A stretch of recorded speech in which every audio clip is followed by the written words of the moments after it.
Traditionally, we've always said that black don't crack. Of course, you're gonna get older. You can't stop mother time, but you can slow it down a little bit. Most people are not gonna say, yeah, you have a big nose, you need to get that taken care of soon. For so long that we were told that we were ugly, that we weren't beautiful, that, black was always associated with the negative. But if your thought is, I need to look more European to be acceptable, that's a thought we have to question. On this TV One special presentation, we explore the myths, misconceptions, and realities of cosmetic surgery. Join us for Black Don't Crack, the cosmetic surgery debate. As black women have found their identity and the confidence to express themselves, they are discovering that beauty doesn't just come in a bottle and that they can do more to enhance their beauty. Coming up on Black Don't Crack, the trailblazers of cosmetic surgery. Although Americans have been getting cosmetic surgery since the 1950s, the industry remained in the closet for years, and when it came to the African American community, the procedures were almost unheard of. Growing up in Indiana, Dr. Harris didn't think plastic surgery would be his career choice.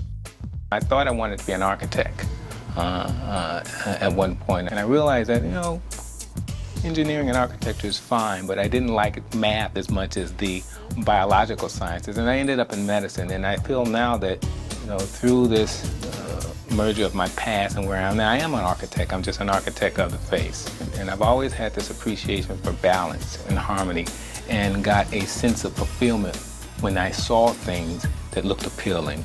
Afraid of being judged or misunderstood as trying to conform to the European standard of beauty, cosmetic surgery was taboo among African Americans.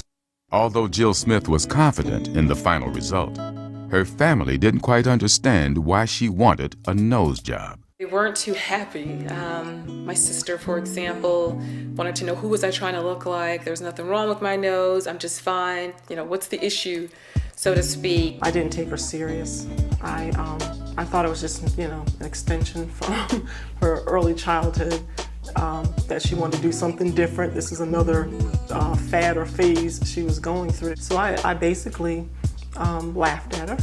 And I told her there's nothing wrong with your nose. My father's biggest concern was, you're doing away with my nose, those are my genes, what are you doing? The nose was the nose. I mean,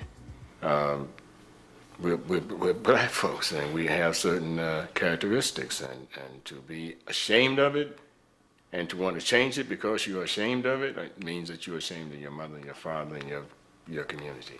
There's a lot of, not really a lot of support, which is pretty common with rhinoplasty. Most people are not going to say, yeah, you have a big nose, you need to get that taken care of soon. So you're not going to get a whole lot of support like you would perhaps some other types of surgery. I do think we get caught up trying to look like something other than what we are, who we are. I think our natural beauty is not appreciated unless it's on, other folks. And yes, I do feel that there is pressure on African Americans to look a certain way, and it does play a role on our self-esteem. Eventually, the family came around, but they still had their reservations. My biggest fears about her having surgery was just, the risks of having surgery, and also, getting an end product that she was not happy with. And in talking with Dr. Harris, he pretty much explained that it wouldn't be anything major, that only she would or close family members would notice, a difference, but it would be enough to make her happy. I saw certain African Americans in the community have plastic surgery and looked like a horror show. And one person in particular comes to mind. And I certainly didn't want her to have this done to her and then regret it in the aftermath. When Jill Smith decided on plastic surgery, she knew she needed the right doctor, and she knew she could find one in Washington, D.C., where 60% of its population is made of African Americans. No other city in the country embodies power and beauty for blacks quite like D.C. My biggest concern was that I would not find a physician that would understand what my needs were, that would probably overly pinch the nose or perhaps make my nose too narrow, and just not a nose that went with my face. There, Jill met with plastic surgeon Dr. Monte Harris and got all her questions answered. Jill presented with not concerns, but wanting to improve the balance and shape of her nose. And her goal was to just achieve a little bit of narrowing in the bridge and a little bit more refinement in her tip.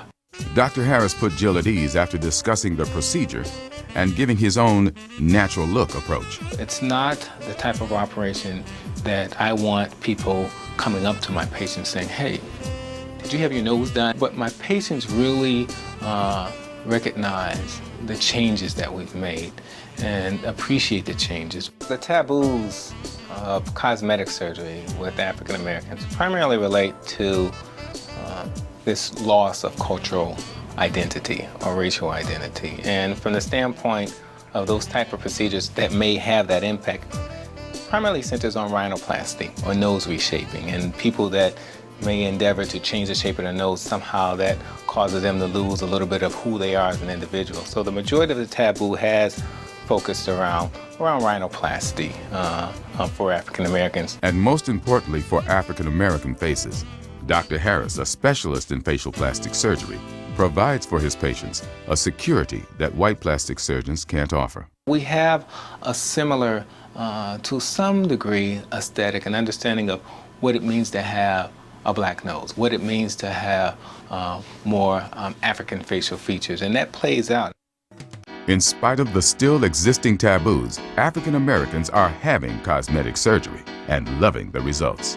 Another reason for the boom is that surgeons are minimizing the incisions they make, thus reducing the possibility of infections and bad scarring. We have all these wonderful new tools that don't have the same risk related to keloid scarring as in the past, that can preferentially reverse aging in the areas where women of color age. So we have more of a targeted approach to facial rejuvenation, and you have surgeons that now appreciate that the aging process is different, and it differs to some degrees based upon ethnicity. One major difference Dr. Harris found comes hand in hand with an old African American myth. Traditionally, we've always said that black don't crack, and truthfully, black doesn't really crack, but there's signs of aging that are beneath the surface of the skin. In some cases, we actually age a little bit more worse, in the areas of the eyes and cheeks, and then we age less around the neckline and in the jowls. So the interesting thing is that procedures related to cosmetic surgery in the past have primarily focused around the neck and the jowls, and that's why there hasn't been a need for, particularly for women of color, to do those types of procedures, because that wasn't where we were aging. The art of cosmetic surgery truly is matching patients' expectations with reality. And so despite patients, they'll watch Extreme Makeover and they'll say, "Hey, I want to get a rhinoplasty or a nose reshaping, a facelift, a breast lift, liposuction, and the whole shebang." And it's up to me to say, well, realistically, these are the types of things that you can expect to do in one setting. And we can map out a pathway for you to achieve those goals, but achieve them in more of a realistic manner. After a successful surgery and a painful first week, Jill Smith finally got a glimpse of her new nose.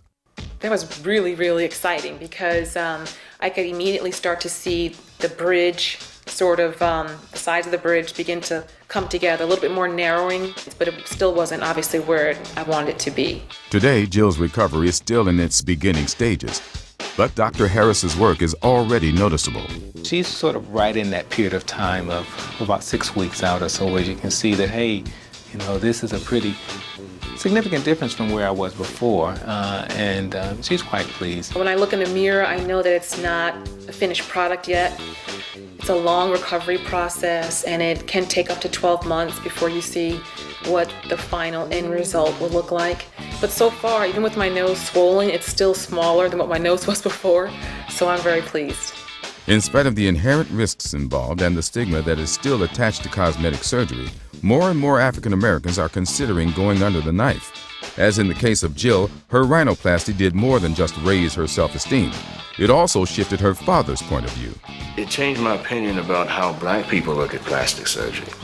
And if it really helps black people to enhance their self-image of how they feel about themselves, I would seriously suggest to some black people that they need to consider a procedure.